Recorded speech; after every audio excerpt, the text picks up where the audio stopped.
ಇಂದು ತಿರುವನಂತಪುರಂನಲ್ಲಿ ಭಾರತ ಮತ್ತು ನ್ಯೂಜಿಲೆಂಡ್ ತಂಡಗಳ ನಡುವೆ 5ನೇ ಟಿ20 ಪಂದ್ಯ ನಡೆದಿದೆ.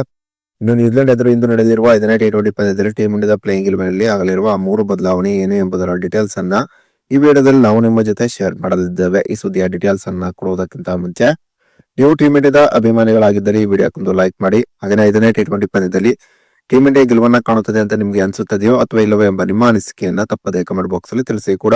ಈಗಾಗಲೇ ಟೀಮ್ ಇಂಡಿಯಾ ನ್ಯೂಜಿಲೆಂಡ್ ಎದುರು ನಡೆಯುತ್ತಿರುವಂತಹ ಟಿ20 ಸರಣಿಯನ್ನ ಗೆದ್ದುಕೊಂಡಿದೆ. ಇನ್ನು ಕಡೆಯ ಪಂದ್ಯದಲ್ಲಿ ಟೀಮ್ ಇಂಡಿಯಾ ಸಾಕಷ್ಟು ಬದಲಾವಣೆಯನ್ನ ಮಾಡಿಕೊಳ್ಳುವುದರ ಮೂಲಕ ಕಣಕ್ಕಿಳಿದಿತ್ತು. ಇನ್ನು 4ನೇ ಟಿ20 ಪಂದ್ಯದಲ್ಲಿ ನ್ಯೂಜಿಲೆಂಡ್ ಎದುರು ಭಾರತ ಸೋಲನ್ನ ಕಂಡಿತ್ತು. ಆದರೆ ನ್ಯೂಜಿಲೆಂಡ್ ಎದುರು ನಡೆದಿರುವ 5ನೇ ಟಿ20 ಪಂದ್ಯದಲ್ಲಿ ಒಂದು ಭರ್ಜರಿ ಗೆಲುವನ್ನ ಕಾಣುವುದರ ಮೂಲಕ ಟಿ20 ವರ್ಲ್ಡ್ ಕಪ್ಗೆ ಎಂಟ್ರಿ ಕೊಡಬೇಕೆಂಬ ಹಂಬಲದಲ್ಲಿ ಟೀಮ್ ಇಂಡಿಯಾ ಇದೆ. ಇನ್ನೊಂದು ಕಡೆ ನ್ಯೂಜಿಲೆಂಡ್ ತಂಡ ಕೂಡ ಟಿ20 ಸರಣಿಯನ್ನ ಸೋತಿದ್ದರೂ ಕೂಡ ಭಾರತ ಎದುರು ನಡೆದಿರುವ ಕಡೆಯ ಟಿ20 ಪಂದ್ಯದಲ್ಲಿ ಗೆಲುವನ್ನ ಕಾಣುವುದರ ಮೂಲಕ ಟಿ20 ವರ್ಲ್ಡ್ ಕಪ್ಗೆ ಕಾನ್ಫಿಡೆನ್ಸ್ ಇಂದ ಎಂಟ್ರಿ ಕೊಡುವ ನಿರೀಕ್ಷೆಯಲ್ಲಿ ನ್ಯೂಜಿಲೆಂಡ್ ತಂಡವಿದೆ. ಹೀಗಾಗಿ ಭಾರತ ಮತ್ತು ನ್ಯೂಜಿಲೆಂಡ್ ತಂಡಗಳ ನಡುವೆ ನಡೆದಿರುವ ಕಡೆಯ ಟಿ20 ಪಂದ್ಯ ಅತ್ಯಂತ ರೋಚಕತೆಯಿಂದ ಕೂಡಿರುವ ನಿರೀಕ್ಷೆ ಇದೆ.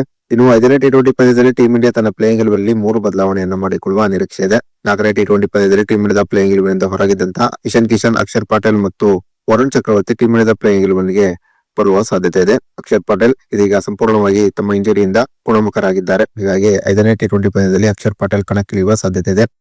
ಇನ್ನು ಇಶಾನ್ ಕಿಶನ್ ನ್ಯೂಜಿಲೆಂಡ್ ಎದುರಿನ ಟಿ20 ಸರಣಿಯಲ್ಲಿ ಒಂದು ಉತ್ತಮವಾದ ಪ್ರದರ್ಶನ ತೋರುತ್ತಿದ್ದರು. ಇನ್ನು 5ನೇ ಟಿ20 ಪಂದ್ಯದಲ್ಲಿ ಇಶಾನ್ ಕಿಶನ್ 3ನೇ ಕ್ರಮಾಂಕದಲ್ಲಿ ಬ್ಯಾಟಿಂಗ್ ಮಾಡಲು ಬರುವ ಸಾಧ್ಯತೆ ಇದೆ. ಇನ್ನು ವರುಣ್ ಚಕ್ರವರ್ತಿ ಟೀಮ್ ಇಂಡಿಯಾದ ಪ್ಲೇಯಿಂಗ್ 11ಗೆ ಎಂಟ್ರಿ ಕೊಟ್ಟರೆ ಆಗ ರವಿ ಬಿಷ್ಣಾಯ್ ಟೀಮ್ ಇಂಡಿಯಾದ ಪ್ಲೇಯಿಂಗ್ 11ನಿಂದ ಹೊರ ಹೋಗುವ ನಿರೀಕ್ಷೆ ಇದೆ. ಹಾಗೆಯೇ ಹಾರ್ದಿಕ್ ಪಾಂಡ್ಯಗೆ ಕಡೆಯ ಟಿ20 ಪಂದ್ಯದಲ್ಲಿ ರೆಡ್ ಅನ್ನು ನೀಡುವ ಸಾಧ್ಯತೆ ಇದೆ ಅಂತಲೂ ಹೇಳಲಾಗುತ್ತಿದೆ.